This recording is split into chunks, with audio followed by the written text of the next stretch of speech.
পাশে দিকে দেন আরো কয়েকটু করে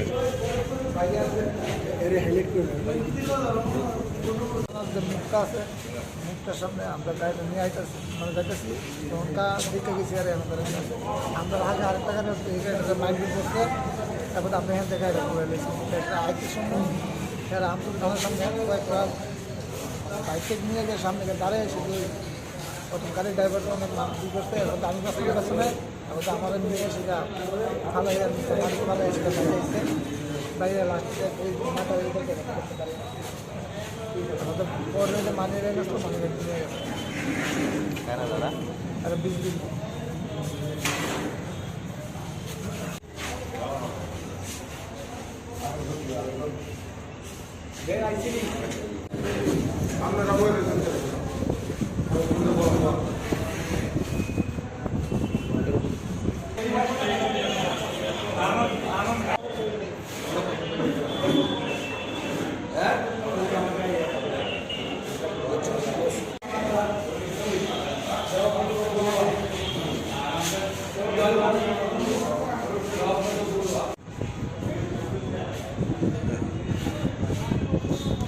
শাসক দল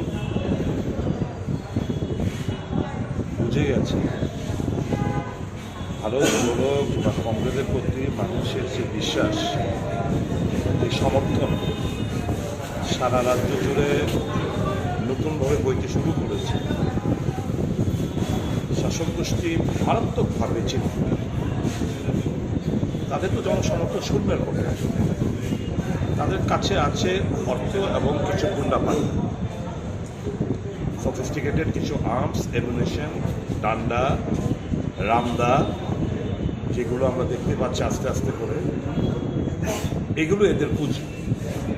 আর আমাদের সাথে আছে কংগ্রেসের সাথে আছে মানুষের সমর্থন মানুষের বিশ্বাস আশীর্বাদ দেশের স্বার্থে মানুষের স্বার্থে একটা কর্মসূচি পুলিশকে আগাম জানানো সত্ত্বেও থানার আমতলে থানার পিএসের সামনে যদি ঘটনা ঘটতে পারে তাহলে বোঝাই যায় পুলিশ কতটা অসহায়। যখন মারধর করার পর কি একটা ছেলের নাম মান্তু যখন তার কমর থেকে রিভলভার বের করল তখন ওখানে 4-5 জন একজন গাড়ির ড্রাইভার বয়োজ্যেষ্ঠ লোক আপনি আসুন এখানটায় আসুন একজন গাড়ির ড্রাইভার এরা যখন ভয়ে একে মারধর করা হয়েছে যখন মারধর পিস্তল দিয়ে ধরেছে তখন তারা যখন থানার মধ্যে ঢুকতে গেছে ওখানকার থানা বাবুরা এদেরকে আবার থানা থেকে বের করে দিয়েছে। প্রদেশ কংগ্রেসের সভাপতির উপর গাড়ির উপর বড় বড় গাড়ির উপর ইট পাটকে ছড়েছে। এটা তো জঙ্গল রাজত্ব গুন্ডা রাজত্ব আমরা আগে সিনেমার মধ্যেই দেখতাম এখন তো দেখছি এগুলো বাস্তবে আমাদের রাজ্যে হচ্ছে এগুলো। এই যে ভারত জোড়ো আন্দোলনটা তো এই দেশের মানুষের স্বার্থে রাজ্যের মানুষের স্বার্থে দেশের অখণ্ডতা দেশ আমরা বিভক্ত হতে দেব না ধর্মের নামে জাতপাতের নামে ভাষার নামে আঞ্চলিকতার নামে কোনো অবস্থাতে আমরা দেব না বেকারদের নিয়ে আমরা ছিলিমিলি করতে দেব না নিত্য প্রয়োজনীয় জিনিসপত্র মানুষের নাগালের বাইরে এই তো আমাদের আন্দোলনের মূল দেশের মানুষের স্বার্থে এগুলো কথা বলা যাবে না। এটা প্রমাণ করে তারা ভীত সন্তুষ্ট কংগ্রেসের প্রতি মানুষের যে বিশ্বাস যে টান যে ভালোবাসা এরা ভীত সন্তুষ্ট বিজেপি সম্পূর্ণভাবে এদের উপর নির্ভর করতে শুরু করেছে যারা সফিস্টিকেটেড অস্ত্র চালাতে পারে রামদা বড় বড় রামদা নিয়ে ঘুরতে পারে ডান্ডা নিয়ে ঘুরতে পারে চাকু কোমরে রিভলভার নিয়ে ঘুরতে পারে। বিজেপির স্ট্রেংথ আর টাকা লুটপাট যে করছে আমার আপনার টাকা জনগণের টাকা এই টাকা হচ্ছে এদের পুঁজি। আশ্চর্যের ব্যাপার হচ্ছে পুলিশ মন্ত্রী অর্থাৎ রাজ্যের মুখ্যমন্ত্রী কিংবা তাদের দলের সভাপতি এসে এখানে বলে পলিটিক্যাল কোনো কিংবা রাজনৈতিক কোনো সংঘর্ষের ঘটনা নেই ত্রিপুরা রাজ্যে। এরা মিথ্যাবাদী দল এরা প্রতারণা করে বেড়ায় তাহা মিথ্যাবাদী ফ্রড জালিয়াতি এদের সম্পর্কে আমি যে আপনার প্রশ্নটা করলেন না, মুখ্যমন্ত্রী কথা বলছে, আমার ঘৃণা হয় এদের এদের কথাগুলো কাউন্টার করতে। সত্যি মানে ভদ্রলোকের মুখোশ পরে কেউ যদি শয়তানামি করে, আগামী দিন মানুষ তাকে বিচার করে। তারা মানুষের প্রতি দায়বদ্ধ না, তো মানুষকে ভোট দিতে দেয়নি, ছাপ্পা ভোটের মুখ্যমন্ত্রী, ছাপ্পা ভোটেই তো অধিকাংশ এবারে ছাপ্পা ভোটে জয়লাভ করার চেষ্টা করছে, মানুষ ঐক্যবদ্ধ হচ্ছে, এরা ভীত সন্তুষ্ট।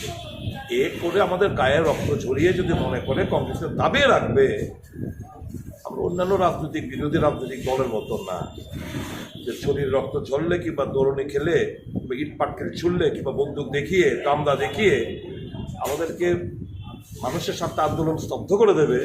আমরা অন্যান্য বিরোধী রাজনৈতিক দলের মতো না, আমাদের জাতীয় কংগ্রেস দল করি। স্বাধীনতা আন্দোলনে অনেক বীর সেনানীরা হাসি মুখে জেল খেটেছে, ফাঁসির কাঠগড়ায় চলেছে।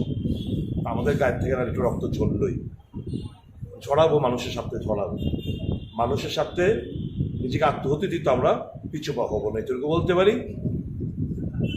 সত্যের যে অবশ্যম্ভাবী, মানুষের জয় অবশ্যম্ভাবী, ঘৃণা জানাই তাদের এই কাপুরুষত আক্রমণের প্রতি। মানুষের সাথে কংগ্রেস রক্ত ঝরাতে প্রস্তুত। আজকেও 15-20 জনের মতো শান্তির বাজারে মাথা ফেটেছে, মারধর করেছে, পুলিশের সামনে পার্টি অফিস থেকে বেরিয়ে ইট পাটকেল ছুঁড়েছে, লাঠি দিয়ে আঘাত করেছে, ধারালো আস্তে দিয়ে কূপ মেরেছে। আমতলী থানার সামনে, পুলিশের সামনে এই ঘটনা, এখানে 4 জনের মাথা ফেটেছে, অনেকেই ইনজিওর্ড, অল্পবিস্তর, পুলিশের সামনে তো হচ্ছে। আমার খুব কষ্ট হয় পুলিশের জন্য, এরা এতটা অসহায়, ব্রিটিশ রাজত্বকে হার মানাবে। বর্তমানে আমাদের রাজ্যে যে শাসন ব্যবস্থা, ব্রিটিশের যে ইতিহাসের পান্নায় যেটা পড়েছি আমরা, একের মধ্যে হার মানাবে। পুলিশের ঘেরাটোপের মধ্যে যদি কেউ আক্রান্ত হয়, লজ্জাটা কার? লজ্জাটা তো পুলিশের। থানার সামনে যদি দুষ্কৃতিকারীরা হামলা হুজ্জুতি করে, বয়োজ্যেষ্ঠদের মাথা ফাটিয়ে দেয়, কানে একটা ভাইটাল অর্গান, কান ফাটিয়ে দিয়েছ, মাথা ফাটিয়ে দিয়েছ অনেকে। এখন পুলিশ নির্ভর করবে 307, 326 দিয়ে মামলা রুজু করবে, নাকি আগে যেরকমটা করেছে 325, 323 দিয়ে মামলা রুজু করে তাদেরকে নোটিশ পাঠিয়েছে। এইভাবেই তো আশকারা পাচ্ছে। পুলিশকে উপলব্ধি করতে হবে ওয়াই, কেন পুলিশের প্রতি তাদের বিন্দুমাত্র সম্মান নেই, ভয় নেই, ইজ্জত নেই। কারণ ওই যে ইন্টেলিজেন্স দিয়ে এসে বিগত দিনগুলোতে অ্যাটেম্প টু মার্ডার 323, 325 দিয়ে 7 বছরের নিচে জেল, কাজে 7 বছরের নিচে যেহেতু জেল প্রভিশন, তাদেরকে ওই নোটিশ পাঠাতে হয়। তো এরা দেখছে একের পর এক, এটা 307, 326 হলে এই জিনিসগুলো করতো না, নন বেলেবল ওয়ারেন্ট ইস্যু হতো, তাদেরকে অ্যারেস্ট হতো, জেল কাস্টডিতে যেত। এখন আমার প্রশ্ন হচ্ছে, আজকের ঘটনা আবার উল্টো মামলা করে দেয়, যেরকমটা বিশাল করে করেছে, বিভিন্ন জায়গায় করেছে এর আগে, কংগ্রেস ভবনের সামনে করেছে, প্রত্যেকটি জায়গায় এরা আক্রান্ত করেছে, পুলিশ সামনে এখানেও করেছে, কেস দিয়েছে, আমাদের ছেলেদের আমাদের জেলে পড়েছে। বিশ্রামগঞ্জে আমাদের গাড়ি ভাঙলো, দোকান ভাঙলো, সবকিছু হলো, আক্রান্ত হলো, এরেস্ট হয়েছে আমাদের নেতা কর্মীরা। বিশাল করে এরা বোম ফাটিয়েছে, এরা মেরেছে, এরেস্ট হলো আমাদের কর্মী, আজও জেলে। আজকেও পুলিশের ঘেরাটোপের মধ্যে। এখন পুলিশে নির্ভর করতে হবে, বিন্দু মাত্র যদি তাদের ইউনিফর্মের প্রতি যদি তাদের সম্মান বোধটুকু থাকে, তাহলে they should take stern action, দৃষ্টান্তমূলক ব্যবস্থা এতে নেওয়া উচিত।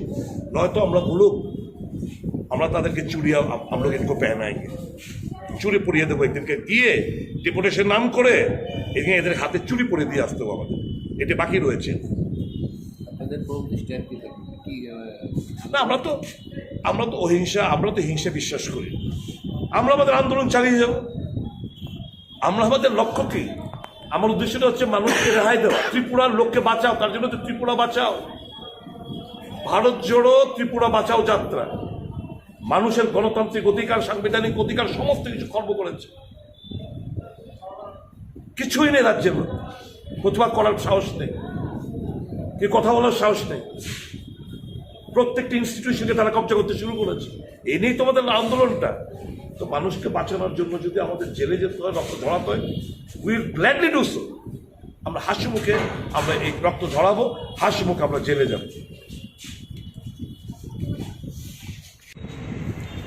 চারজন গুরুতর আহত হয়েছে এবং অল্প বিস্তর আরো 6-7 জন।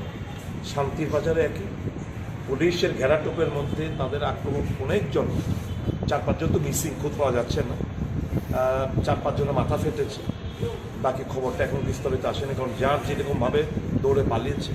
কারণ পুলিশের উপর ইট পাটকেল দা, রামদা, লাঠি সোটা, রড নিয়ে বাসের উপর ধারালো কি যেন লাগানো, এই সমস্ত আক্রমণ করেছে। তো দেখা যাক। হ্যাঁ অজয়, কি খবর তোমাদের? তান্ত্রিক বাতাবরণ নেই, এটা আবার নতুনভাবে প্রমাণিত হচ্ছে। আমরা বারংবার যে অভিযোগ তুলছি বা আমরা যে কারণে আজকে রাহুল গান্ধীর পদযাত্রা, যে দেশে যেমন গণতন্ত্র এবং সংবিধান আজকে অচল, আমাদের রাজ্যেও গণতন্ত্র এবং সংবিধান আজকে অচল।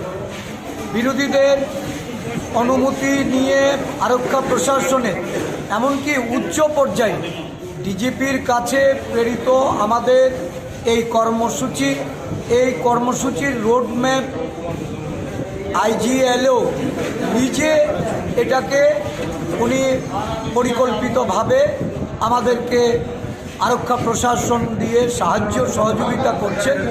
তার মধ্যে আজকে সূর্যমণিনগর এলাকায় আমরা যখন এই পদযাত্রা শুরু করতে যাব, তখন দেখা গেল শাসক দলের গুন্ডারা, শাসক দলের আশ্রিত, শাসক দলের যারা মন্ত্রী বিধায়করা যাদের লালন পালন করে চলেছেন, সেই সমস্ত গুন্ডারা গিয়ে সেখানে নিরীহ পদযাত্রীদের উপর আক্রমণ করে আমাদের প্রচার গাড়ি দুটোকে ভেঙে নষ্ট করে দেয়। এই গাড়িগুলিতে যে প্রচার সজ্জা ছিল সেইগুলিকে ছিঁড়ে ফেলে দেয় এবং অনেক নেতা কর্মীরা তারা আক্রান্ত হয়। কিন্তু আমি বুঝলাম না যে আরক্ষা প্রশাসন আজকে এই রাজ্যে তারা করছেটা কি।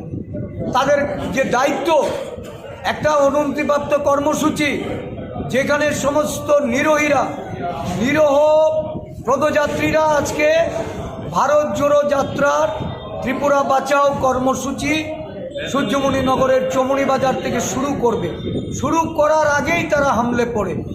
আমি বুঝলাম যে আজকে যদি সেখানে কোনো বিরোধী দলের সংঘর্ষের বিষয় থাকতো, এটা তো একতরফা কর্মসূচি করতে দেওয়া হবে না, মানুষের গণতান্ত্রিক অধিকার কেড়ে নেওয়া হবে, বিরোধী দলকে স্তব্ধ করে রাখা হবে। একদলীয় শাসন ব্যবস্থা কায়েম করার লক্ষ্যে এই ধরনের প্রচেষ্টাকে আমরা নিন্দা জানাই। এই আরক্ষা প্রশাসন যদি আজকে এই রাজ্যের মানুষের নিরাপত্তা, রাজনৈতিক দলের নেতা কর্মীদের নিরাপত্তা, যেখানে ভারত জোড়ো আন্দোলনের মতো একটা দেশের স্বার্থে, দেশের বেকারদের স্বার্থে, দেশের সর্বাঙ্গীন সমস্ত পেশার মানুষের স্বার্থে যে কর্মসূচি, আজকে দেশ বিখণ্ডিত হবে, দেশের সংহতি রক্ষা হবে কি হবে না, দেশের মধ্যে জাতপাত বর্ণের সম্প্রদায়ের লড়াই বন্ধ হবে কিনা, দেশের বেকাররা কর্মসংস্থান পাবে কিনা, এই ধরনের একটা কর্মসূচি নিয়ে মানুষ ঐক্যবদ্ধ হচ্ছে। আজকে ভয় ভীতি দেখিয়ে এই কর্মসূচি যারা বানচাল করতে চাইছে, তারা শুধু কাপুরুষই নয়, তারা বুঝে গেছে তাদের পায়ের তলার জমি সরে গেছে। আগামী দিন তাদের জন্য অশনি সংকেত। আমরা রুখব, আমরা প্রতিবাদ করব, প্রতিরোধ করব। এই কর্মসূচি রাজ্যের সমস্ত প্রান্তে আমরা নিয়ে যাব। মানুষকে ঐক্যবদ্ধ করে পরিবর্তনের ঢেউ এই রাজ্যে আমরা বইয়ে দেব।